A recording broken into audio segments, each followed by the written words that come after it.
21শে জুলাই ধর্মতলায় তৃণমূল কংগ্রেসের শহীদ সমাবেশ। ওই দিন যেন সকাল 8টার মধ্যে যা লোক আসার চলে আসে। জমায়েতের জন্য আরও 1 ঘন্টা অর্থাৎ 9টা পর্যন্ত জমায়েত করা যাবে। তারপর থেকে কোনো ট্রাফিকের সমস্যা যেন না হয়। সকাল 9টার পর রাস্তা ও অফিস চত্বর আটকে যেন কোনো মিছিল মিটিং না করা হয়, সেটা দেখার দায়িত্ব পুলিশের। 21শে জুলাই শহীদ দিবস নিয়ে একটি মামলার শুনানিতে এবার সময় বেঁধে দিয়ে জানালো হাইকোর্ট। শুনানি চলাকালীন মামলাকারী অল ইন্ডিয়া লয়ার্স ইউনিয়ন পক্ষ থেকে আইনজীবী শামীম আহমেদ বলেন, পুলিশ মিটিং মিছিলের অনুমতি দেওয়ার ক্ষেত্রে সব সময় পক্ষপাত করে। পাশাপাশি 21শে জুলাইয়ের দিন যেভাবে গোটা কলকাতা অবরুদ্ধ হয়ে যায়, তাতে সাধারণ অফিস যাত্রী থেকে রোগীদের যাতায়াতের সাংঘাতিক অসুবিধার সম্মুখীন হতে হয়। পুলিশ কাগজে কলমে দেখালেও ট্রাফিক নিয়ন্ত্রণ করতে ব্যর্থ হয়। তৃণমূল কংগ্রেসের আইনজীবী বিশ্বরূপ ভট্টাচার্য বলেন, এটা হতে পারে, ওটা হতে পারে। অতীতের এই অনুমান থেকে মামলা দায়ের করা যায় না, সম্পূর্ণ প্রচারমূলক একটা মামলা। এই ধরনের মামলা গ্রহণ করাই উচিত নয় আদালতে। ওই দিন ট্রাফিকের কোনো সমস্যা হবে না, ট্রাফিক স্বাভাবিক থাকবে। অল ইন্ডিয়া লয়ার্স ইউনিয়ন বামপন্থী রাজনৈতিক দলের সংগঠন। আইনজীবী বিকাশ রঞ্জন ভট্টাচার্য এই সংগঠনের প্রেসিডেন্ট। যে 13 জন শহীদ হয়েছিলেন, যাদের জন্য 21শে জুলাই অনুষ্ঠান করা হয়, তাদের মৃত্যুর জন্য দায়ী এই রাজনৈতিক দলই। তৃণমূলের আইনজীবী বিশ্বরূপ ভট্টাচার্য বলেন, ট্রাফিক স্বাভাবিক থাকবে, সর্বত্র পুলিশ থাকবে। এরপর বিচারপতি বলেন, আমি জানি কলকাতা পুলিশ আধিকারিকরা অত্যন্ত এফিশিয়েন্ট। শুনানি চলাকালীন এজি বলেন, প্রতি বছর দুর্গাপুজোয় কিভাবে পুলিশ নিয়ন্ত্রণ করে আপনি দেখেছেন। কলকাতা পুলিশের দক্ষতা প্রশংসনীয়। দেশের প্রধানমন্ত্রী রাষ্ট্রপতি আসলেও ট্রাফিক নিয়ন্ত্রণ করা হয়। বিচারপতি বলেন, আমি তা স্বীকার করি, আমি জানি কত জমায়েত হবে। এই সময় তৃণমূলের আইনজীবী বিশ্বরূপ ভট্টাচার্য জানান, প্রায় 10 লাখের মতো লোক হতে পারে। বিগত বছরের অভিজ্ঞতা থেকে বলা যায়। এজি বলেন, এটা সেই 1994 সাল থেকে হচ্ছে, এটা নতুন কিছু নয়। শেষ মুহূর্তে কেন এই ধরনের মামলাকে গুরুত্ব দেওয়া হবে? 21শে জুলাই ধর্মতলায় তৃণমূল কংগ্রেসের শহীদ দিবসে যেন সকাল 8টার মধ্যে যা লোক আসার চলে আসে, এই নির্দেশ কলকাতা হাইকোর্টের। পাশাপাশি বিচারপতি তীর্থঙ্কর ঘোষের নির্দেশ, জমায়েতের জন্য আরও 1 ঘন্টা অর্থাৎ 9টা পর্যন্ত জমায়েত করা যাবে। তারপর থেকে কোনো ট্রাফিকের সমস্যা যেন না হয়। সকাল 9টা থেকে 11টা পর্যন্ত কলকাতা হাইকোর্ট ও অন্যান্য অফিসের সামনে রাস্তা আটকে যেন কোনো মিছিল বা জমায়েত না করা হয়। 11টার পর থেকে কলকাতার ট্রাফিক যাতে স্বাভাবিক থাকে, সেটা দেখার দায়িত্ব কলকাতা পুলিশ কমিশনের।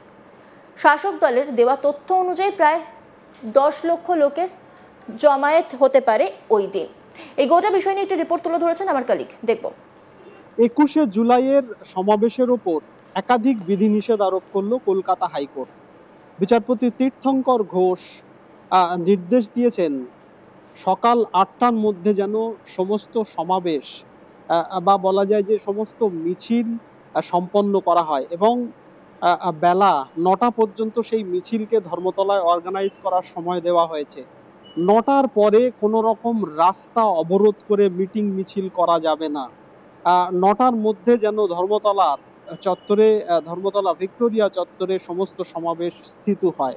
বেলা 9টা থেকে 11টা পর্যন্ত কলকাতা হাইকোর্ট সহ ধর্মতলার সমস্ত অফিস পাড়ার আশপাশের 5 কিলোমিটার জুড়ে কোনো রকম মিটিং মিছিল করা যাবে না বলে নির্দেশ দিয়েছেন বিচারপতি।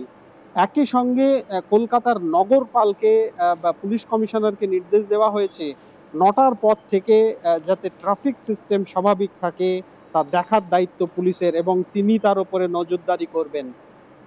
প্রসঙ্গত, 21শে জুলাইয়ের সমাবেশকে কেন্দ্র করে কলকাতায় কার্যত অঘোষিত ছুটি চলে 21শে জুলাইয়ের এই দিন।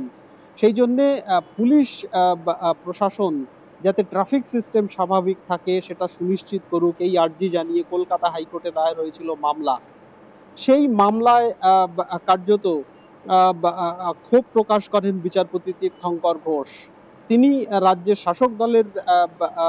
শাসক দলের আইনজীবীকে বলেন যে এইভাবে রাস্তা অবরোধ করে মিটিং মিছিল আর কতদিন চলবে, মানুষ এই সমস্যা কতদিন ভোগ করবে, তার থেকে এই দিনটিকে স্টেট হলিডে ঘোষণা করে দেওয়া হোক। রাজ্যের অ্যাডভোকেট জেনারেলের উদ্দেশ্যেও তিনি এই কথা বলেন। যদিও একই সঙ্গে রাজ্যের শাসক দল এবং রাজ্যের অ্যাডভোকেট জেনারেল জানান যে এই মামলা একেবারে শেষ মুহূর্তে দায়ের করা হয়েছে এবং এটি জনস্বার্থ মামলা, এইভাবে মামলা দায়ের করা যায় না এবং একটি রাজনৈতিক দল রাজনৈতিক উদ্দেশ্য চরিতার্থ করার জন্যই এই মামলা দায়ের করেছে। যদিও এবং তারা যে বিধিনিষেধের কথা বলছে সেই বিধিনিষেধ রাজ্যে রাষ্ট্রপতি এবং প্রধানমন্ত্রী আসলেও আরোপ করা হয়। যদিও বিচারপতি তীর্থঙ্কর ঘোষের বক্তব্য ছিল যে সমস্ত রাজনৈতিক দলের মিটিং মিছিলেই বিধিনিষেধ আরোপ করে আদালত, ফলে এটা কোনো আলাদা কোনো বিষয় নয় যে কোনো একটি দলের প্রতি পক্ষপাত করা হচ্ছে। রাজ্যের শাসক দলের তরফের আইনজীবী বলেন যে এই সমাবেশ দীর্ঘদিন ধরে হয়ে আসছে এবং ভিক্টোরিয়া হাউসের সামনেই হয়ে আসছে। যে দল এই মামলা করেছে, যে রাজনৈতিক দল, তাদের কারণেই এই 13 জন শহীদ হয়েছিল এবং তারাই এর পেছনে ছিল। তাদের এই মামলা দায়ের করার কোনো এখতিয়ার নেই এবং এটি রাজনৈতিক উদ্দেশ্য প্রণোদিত মামলা বলে তিনি দাবি করেন। অন্যদিকে রাজ্যের অ্যাডভোকেট জেনারেল কিশোর দত্ত তিনিও বলেন যে 1994 সাল থেকে এই শহীদ সমাবেশ হচ্ছে ভিক্টোরিয়া চত্বরে এবং যে মামলা করা হয়েছে সেটা বড়জোর জনস্বার্থ মামলা হতে পারে এবং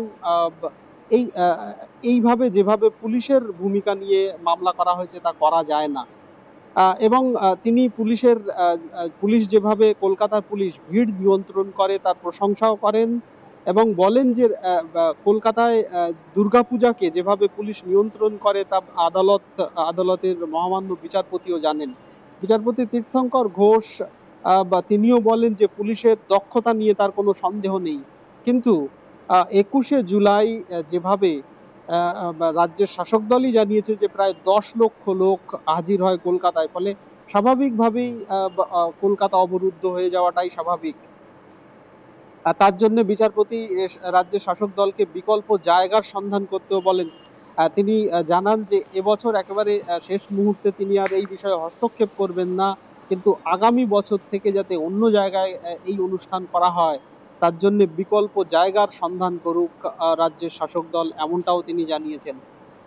তবে শর্ত সাপেক্ষে তিনি এই মিছিল বা সমাবেশে অনুমতি দিয়েছেন এবং কলকাতার পুলিশ কমিশনারকে নির্দেশ দেওয়া হয়েছে পুরো বিষয়টি নিয়ন্ত্রণ করতে এবং জনজীবন স্বাভাবিক রাখতে, এবং আদালতের নির্দেশ পালন করা হলো কিনা সে বিষয়ে রিপোর্ট দিয়ে জানাতে হবে আদালতকে, এমনটাই নির্দেশ কলকাতা হাইকোর্টের।